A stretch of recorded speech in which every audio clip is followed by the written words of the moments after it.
In this video, we will discuss simple interest. If we borrow some amount of money today, we will repay a larger amount of money later. This increase in value is called interest. The money gains value over time. The amount of a loan or deposit is called the principal. Interest is computed as a percent of the principal, called the interest rate. Unless stated otherwise, the rate of interest is an annual rate. Interest calculated only on principal is called simple interest. Interest calculated on principal plus any previously earned interest is called compound interest. If P is the principal, R is the interest rate, and T is time in years, then the simple interest I is calculated I equals PRT. For example, find the simple interest paid to borrow $5,350 for 5 months at 4% interest. We know I equals PRT, so that's 5,350 times 0.04, which is 4% as a decimal, times 5/12, which is 5 months is 5/12 of a year. So when we multiply that out, we get 89.16667, but we're going to round that to the nearest penny. So that's $89.17. In the example, at the end of 5 months, the borrower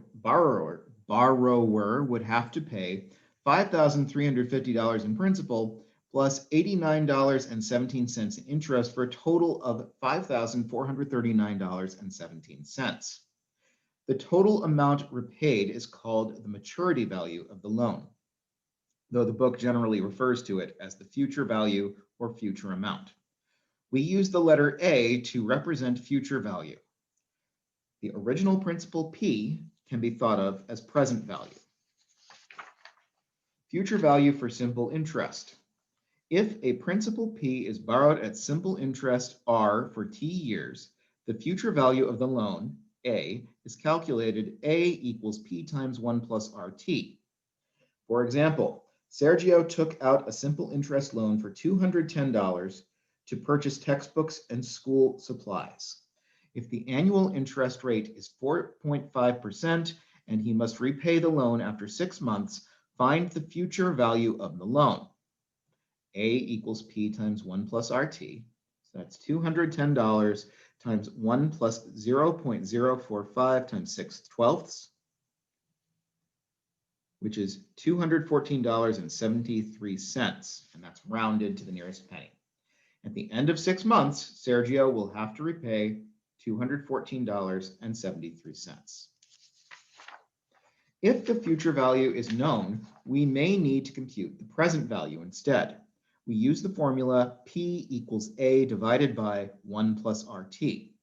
So if Sergio is granted a 6-month deferral of the $210 payment, rather than incurring interest for 6 months, he will just have to pay $210 at the end of that period.